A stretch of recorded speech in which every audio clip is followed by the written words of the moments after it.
Assalamualaikum warahmatullahi wabarakatuh. Izin memperkenalkan diri, nama saya Heri Setiawan dengan nomor induk mahasiswa 1012045, mahasiswa Universitas Teknologi Digital, kelas C9, angkatan 2020. Pada kesempatan kali ini, saya akan mempresentasikan sebuah materi yang berjudul Transportasi dalam Kegiatan Bisnis pada mata kuliah Hukum Bisnis yang sebelumnya telah disampaikan oleh Bapak Agus Alamsyah. Sebelum masuk ke pembahasan, sebelumnya kita harus ketahui terlebih dahulu apa sih transportasi dalam kegiatan bisnis. Transportasi merupakan salah satu faktor penting dalam kegiatan bisnis. Dengan transportasi, barang dan jasa dapat didistribusikan dari produsen ke konsumen. Oleh karena itu, transportasi memiliki peran yang sangat penting atau yang sangat strategis dalam perekonomian.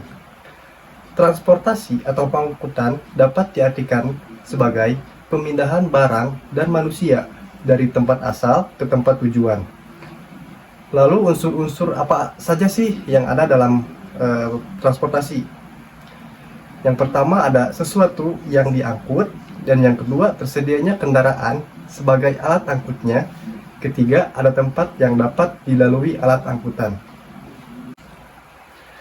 Setelah kita ketahui pengertian transportasi pada kegiatan bisnis, kita akan lanjut ke fungsi transportasi. Yang pertama, memindahkan barang atau orang dari satu tempat ke tempat lain. Ini merupakan fungsi paling dasar dalam pengangkutan. Dengan adanya jasa angkutan, barang dan orang dapat berpindah ke lokasi yang dibutuhkan, mengatasi keterbatasan geografis dan jarak. Yang kedua, meningkatkan nilai guna barang dan jasa melalui pengangkutan barang dapat mencapai tangan konsumen di tempat yang jauh, sehingga nilainya menjadi lebih tinggi dibandingkan berada di tempat produksi. Jasa transportasi juga meningkatkan nilai guna jasa, misalnya pengiriman makanan atau layanan taksi online. Yang ketiga, menjembatani kesenjangan antara produsen dan konsumen. Pengangkutan memungkinkan terjadinya distribusi barang dan jasa secara efisien, menghubungkan produsen dan konsumen di berbagai wilayah. Yang keempat, mendukung aktivitas perdagangan dan perekonomian. Kelancaran transportasi menjadi faktor penting dalam perdagangan, baik nasional maupun internasional.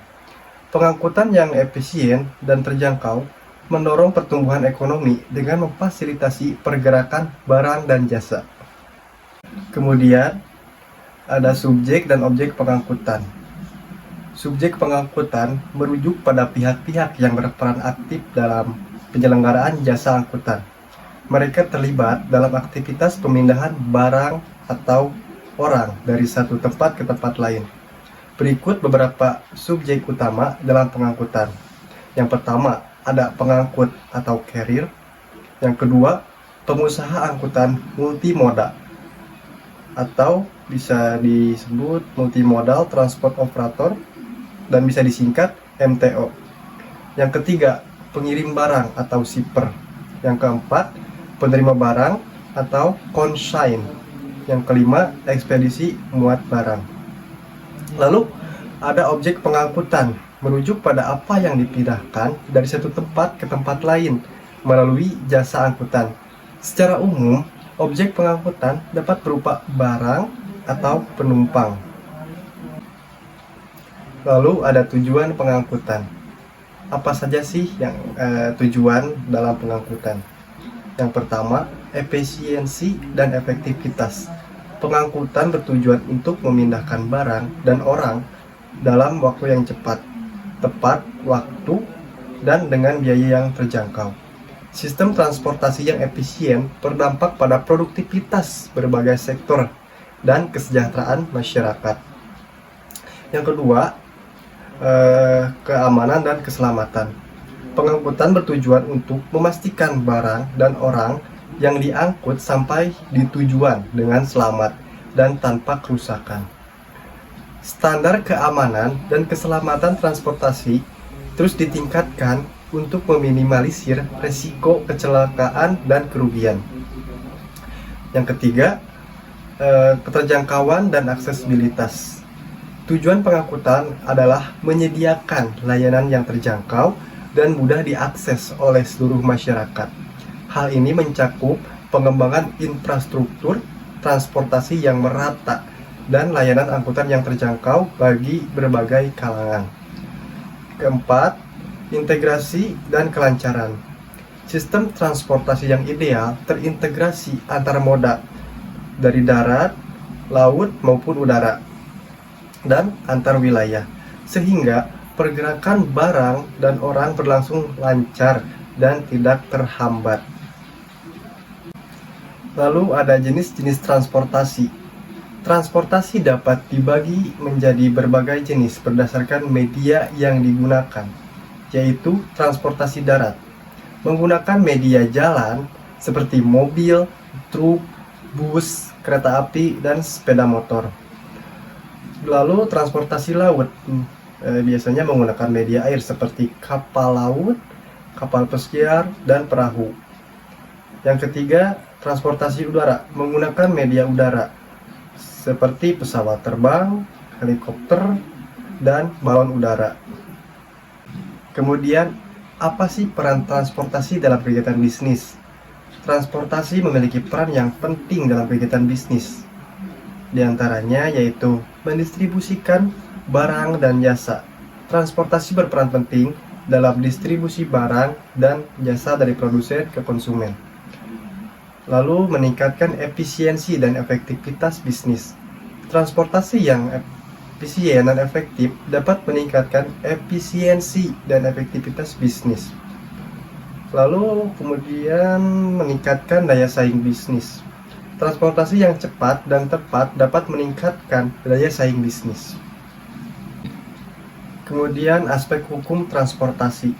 Dalam hukum bisnis, transportasi diatur dalam berbagai ketentuan hukum, baik hukum nasional maupun hukum internasional.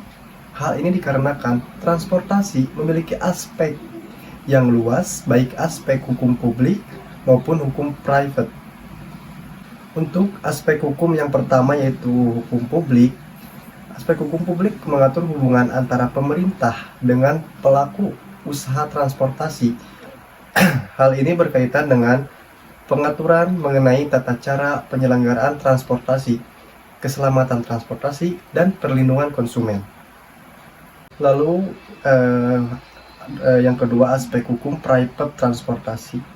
Aspek hukum private mengatur hubungan antara pelaku usaha transportasi dengan pengguna transportasi.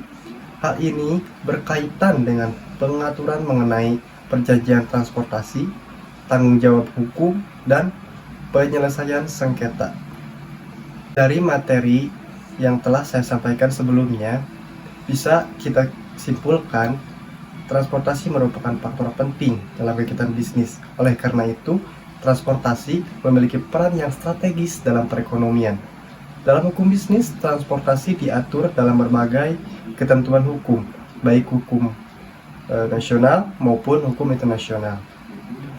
Lalu dalam bisnis online yang sedang marak di Indonesia saat ini, aspek hukum transportasi menjadi semakin penting. Hal ini dikarenakan terdapat beberapa aspek hukum yang perlu diperhatikan, antara lain yaitu kejelasan perjanjian transportasi, keamanan dan keselamatan transportasi, lalu perlindungan konsumen. Sekian materi yang bisa saya sampaikan. Mohon maaf bila ada kekurangan pada materi di dalamnya dan ada tutur kata yang tidak berkenan, mohon dimaafkan. Sekian dan terima kasih. Wassalamualaikum warahmatullahi wabarakatuh.